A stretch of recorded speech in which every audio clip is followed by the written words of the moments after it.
Assalamualaikum warahmatullahi wabarakatuh.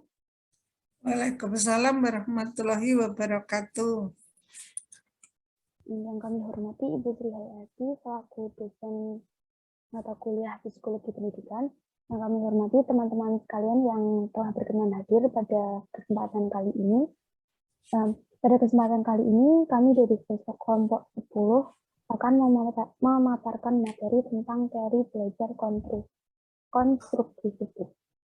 Next.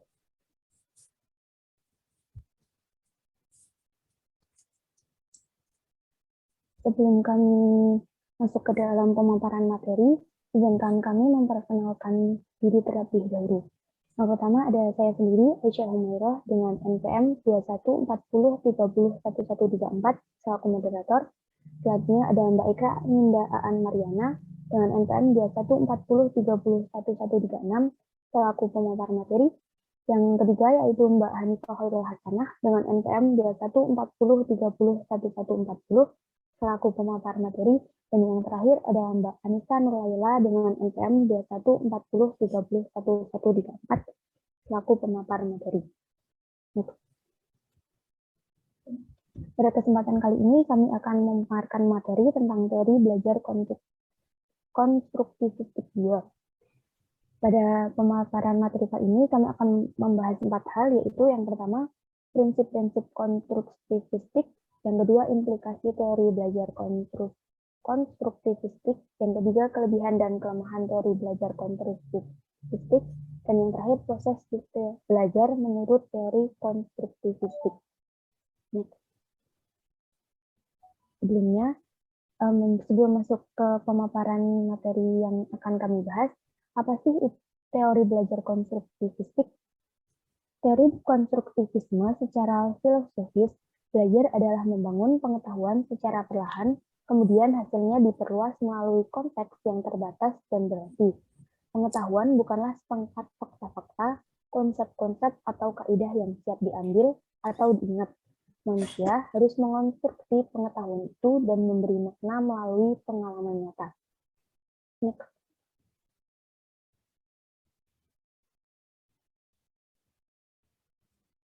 Selanjutnya yaitu prinsip-prinsip konstruktivistik. Prinsip-prinsip teori konstruktivistik secara garis besar dapat dituliskan sebagai berikut. Pertama, pengetahuan dibangun oleh siswa itu sendiri. Sebenarnya pengetahuan tidak dapat dipindah dari guru ke murid, kecuali dengan keaktifan murid sendiri untuk menalar. Selanjutnya, murid aktif mengonstruksi secara terus-menerus, sehingga terjadi perubahan secara ilmiah. Selanjutnya, guru hanya sekedar membantu menyediakan sarana dan situasi agar proses konstruksi berjalan lancar. Dan selanjutnya, menghadapi masalah yang relevan dengan siswa.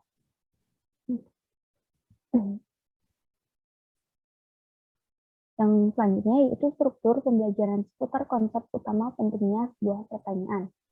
Selanjutnya mencari dan menilai pendapat siswa. Yang terakhir menyesuaikan kurikulum untuk menanggapi anggapan siswa. Satu prinsip yang paling penting dalam teori konstruktivistik adalah siswa harus membangun pengetahuannya sendiri dengan tujuan untuk menanamkan pada diri siswa rasa tanggung jawab dan kemandirian.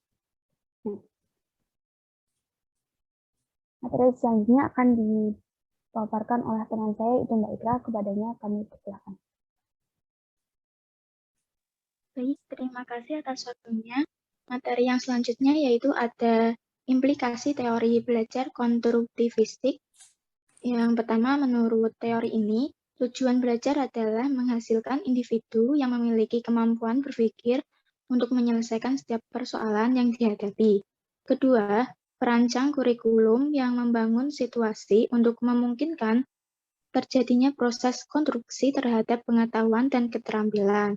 Ketiga, merangsang peserta didik agar selalu aktif dan dapat menemukan cara belajar yang sesuai dengan dirinya sendiri.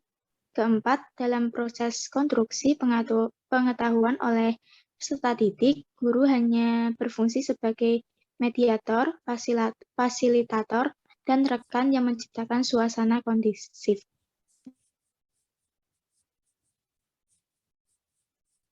Terima kasih kepada Mbak Ikla yang telah memaparkan materinya.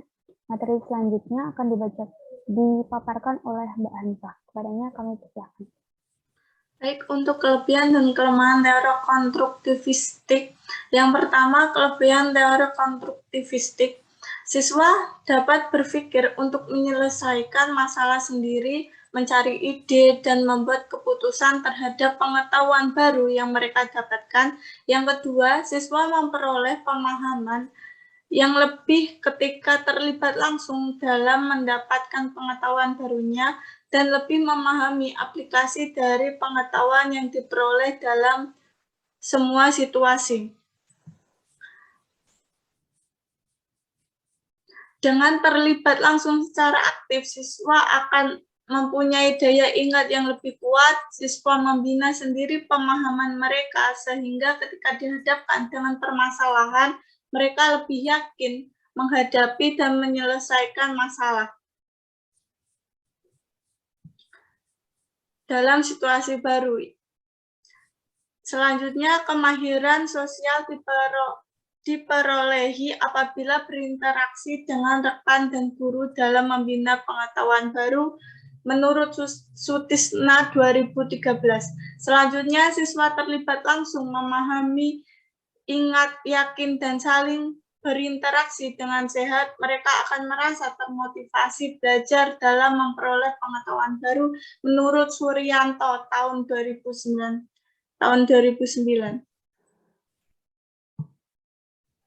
Yang kedua, kelemahan teori konstruktivistik.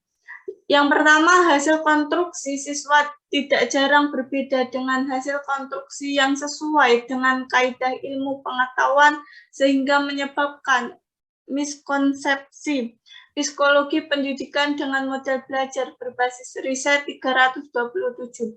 Yang kedua, pendekatan konstruktivisme membutuhkan waktu yang lebih lama dan setiap siswa mempunyai strategi atau cara tersendiri sehingga memerlukan penanganan yang berbeda-beda.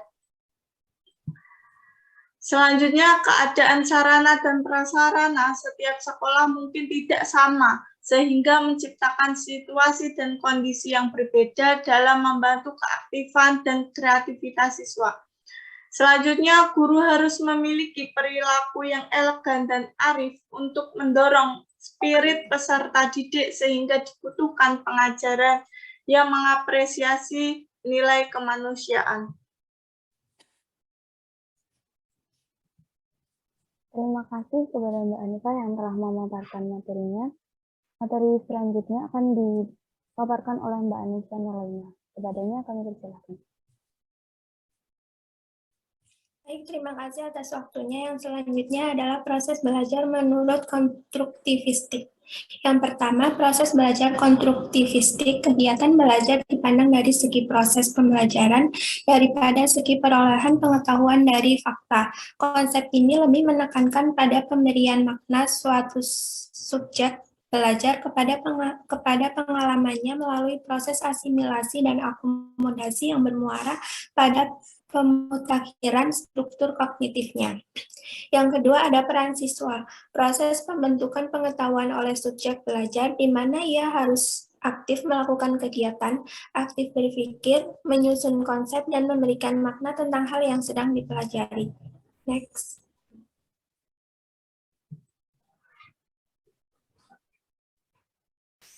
Yang ketiga ada peran guru. Dalam pendekatan ini, guru atau pendidik berperan membantu agar proses pengonstruksian pengetahuan oleh siswa berjalan dengan lancar, tidak dengan pemberian informasi pengetahuan begitu saja. Psikologi pendidikan dengan model belajar berbasis riset 328. Yang keempat ada sarana belajar. Segala sesuatu seperti bahan, media, peralatan, lingkungan, dan juga fasilitas lainnya disediakan untuk membantu proses konstruksi pengetahuan oleh subjek belajar. Sarana dapat menggunakan apa yang ada di dalam sekolahan maupun di luar sekolahan. Next. Yang terakhir ada evaluasi belajar. Pandangan ini mengemukakan bahwa lingkungan belajar sangat mendukung munculnya berbagai pandangan dan interpretasi terhadap realitas, konstruksi pengetahuan, serta aktivitas-aktivitas lainnya yang didasarkan pada pengalaman.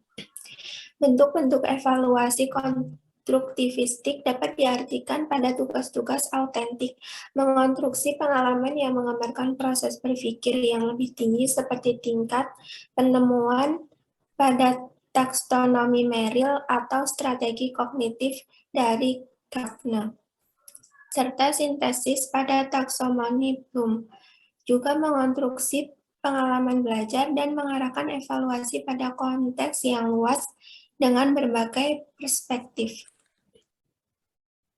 Baik, terima kasih. Saya kembalikan kepada moderator. Terima kasih kepada Mbak Anissa yang telah memaparkan materinya. Demikian materi yang dapat kami paparkan. Selanjutnya kami akan masuk ke sesi tanya jawab. Bagi yang ingin bertanya bisa mengaktifkan mikrofon atau menuliskannya dalam kolom chat. Baiklah, terima kasih kepada semua partisipan.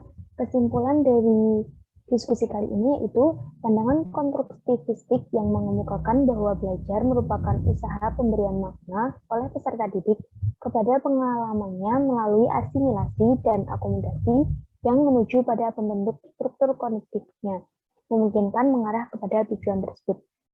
Demikian presentasi yang dapat kami sampaikan. Apabila ada kesalahan dalam tutur kata maupun perbuatan, kami mohon maaf. Wassalamualaikum warahmatullahi wabarakatuh.